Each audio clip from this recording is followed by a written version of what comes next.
The listing worsened and worsened as the seas grew heavier and the ship lurched side to side.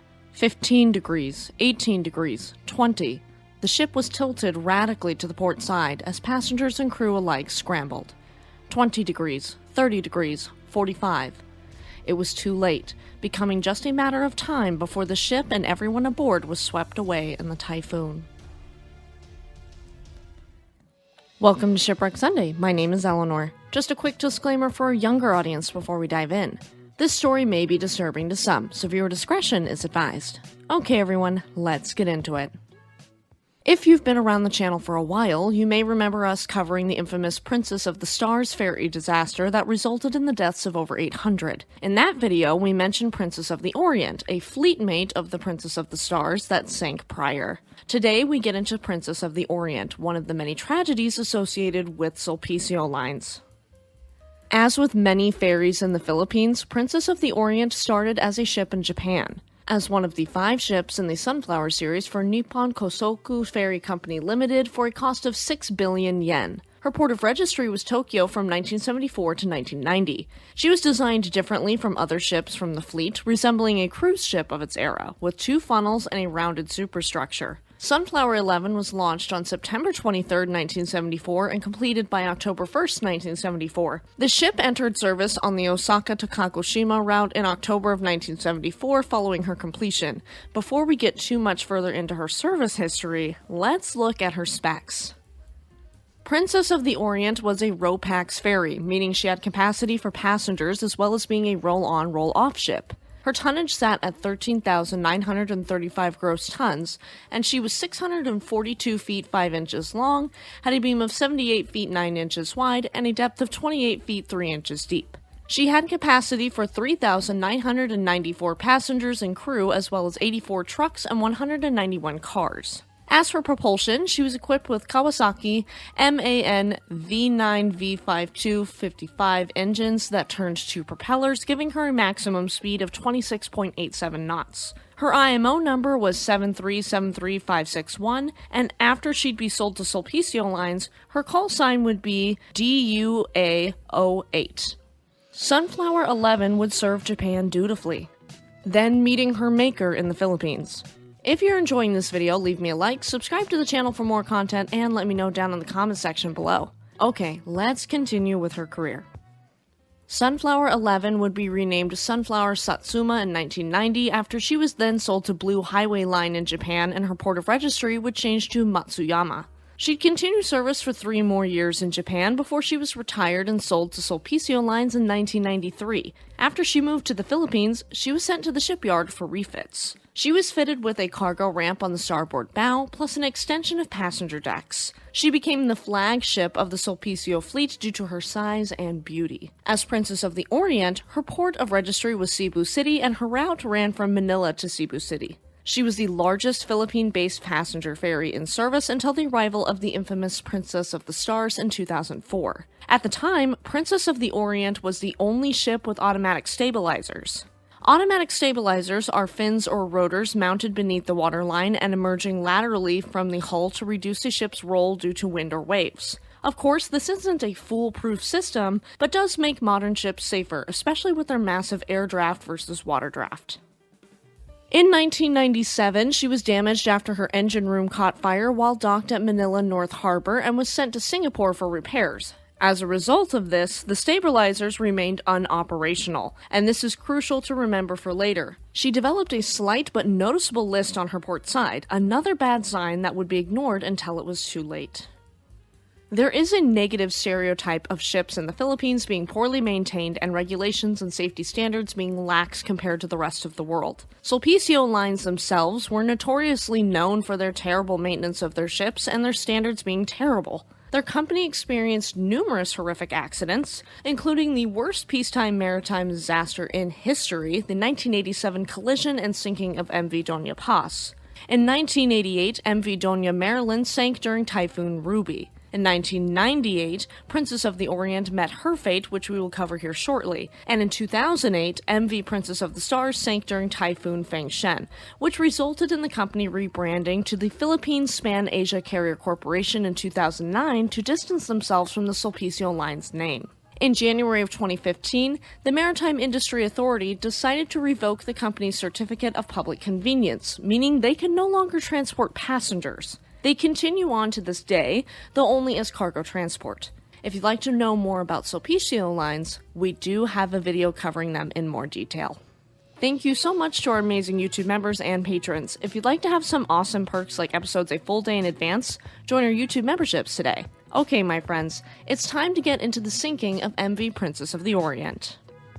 Most of 1998 was entirely uneventful until September. On September 18, 1998, around 10 p.m., the Princess of the Orient sailed from Manila to Cebu City during the onslaught of Typhoon Vicky, known as Typhoon Gading in the Philippines, carrying 388 passengers. Just 2 short hours into the voyage, the ship was listing 3 degrees to the port side, which had continuously increased.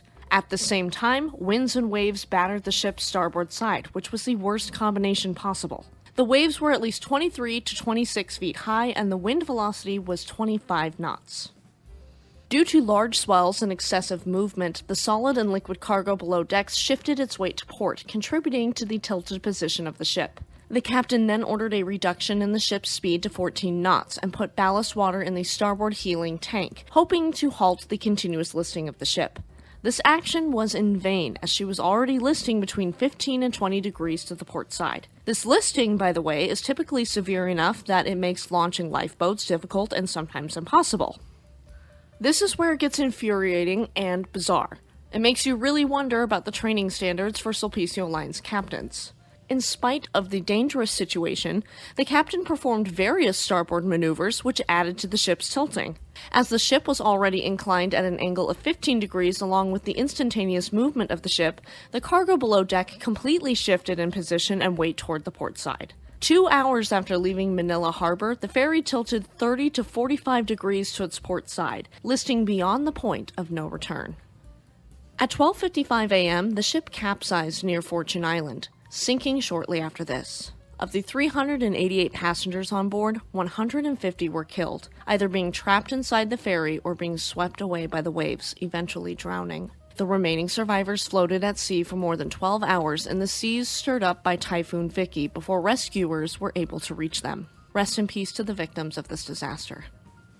Of course, there was an inquiry, and according to the report of the Board of Marine Inquiry, or BMI, quote, the erroneous maneuvering of the vessel by the captain during the extreme weather condition had been the immediate and proximate cause of the sinking. When we look at the route, it started out calm and smooth heading out toward Limbones Point, experiencing normal weather. When the ship entered the Manila Bay, the waves were observed to be relatively small to endanger the safety of the ship. However, upon leaving Limbones Point and heading toward Fortune Island, the seas were much rougher. This is when that listing of 3 degrees was first discovered, and that the captain had misjudged the situation. As the Supreme Court of Manila noted, while the ship was facing extreme weather, quote, prudent judgment would dictate that the captain should have considerably reduced the ship's speed. In addition, due to the excessive movement, the solid and liquid cargo below decks must have shifted its weight to port, contributing to the tilted position of the ship. It was just a little while later that the captain ordered the ship's speed reduced to 14 knots, while also ordering ballast water to be put in the starboard heeling tank. However, as we know, this was too little too late, and the ship would still capsize and sink. There was a civil suit between survivor Napoleon Cesante and Sulpicio Lines that was decided on October 12, 2001 by the Regional Trial Court. They decided in favor of Cesante, stating, quote, judgment is hereby rendered in favor of plaintiff Napoleon Cesante and against defendant Sulpicio Lines Incorporated.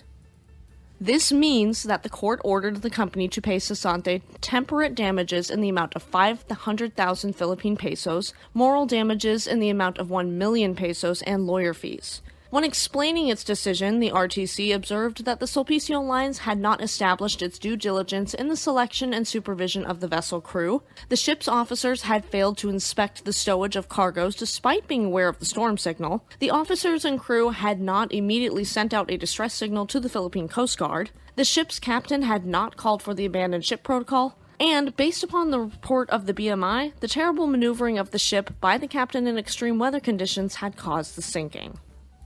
The company did seek reconsideration, but the RTC only partly granted this motion, reducing the temperate damages from 500,000 pesos to 300,000 pesos. As a result, the company took it to the Court of Appeals. On June 27, 2005, the Court of Appeals held the RTC's decision but lowered the temperate damages to 120,000 pesos, which approximated the cost of Cesante's lost personal belongings. It also decided that despite the seaworthiness of the vessel, Sulpicio Lines remained civilly liable because its officers and crew had been negligent in performing their duties. However, Sulpicio Lines wouldn't give it a rest, and they took the case to the Supreme Court of Manila, which decided that the appeal lacked merit. As for the wreckage, Princess of the Orient is resting on her port side 420 feet underwater near Fortune Island. The wreck remains intact, and in the early 2000s, John Bennett and Ron Luce made the first scuba dives to the wreck site. It appeared probable that the cause of the sinking was due to the cargo on the ship not being lashed properly. The rough seas from Typhoon Vicky caused the cargo to shift, worsening the listing and causing it to capsize and sink. In 2018 and 2019, a mixed-gas, 5-man international rebreather team captured images of the wreck and explored it, at depths of 420 feet. You would think after the losses of Doña Paz and Doña Marilyn, and finally the loss of Princess of the Orient, that Sulpicio Lines would learn something and change their procedures. Unfortunately, it wouldn't be until the loss of Princess of the Stars and the international embarrassment that came from it that any changes would be made. Even still, it would be almost 7 years after the sinking of Princess of the Stars before their passenger rights were revoked. Princess of the Orient lies beneath the waves, a gravesite for over 100, and a lesson left unlearnt, lost to time. Men scrambled as the ship was already listing, having been struck by a torpedo. The aircraft elevators filled with a mixture of seawater, fuel oil fumes, and aviation gasoline fumes, swirling into a ticking time bomb. As the crew tried to vent the gases away from the ship, it spread throughout, worsening the situation. All it took was one spark, and boom. On next week's episode of Shipwreck Sunday, we get into Taiho.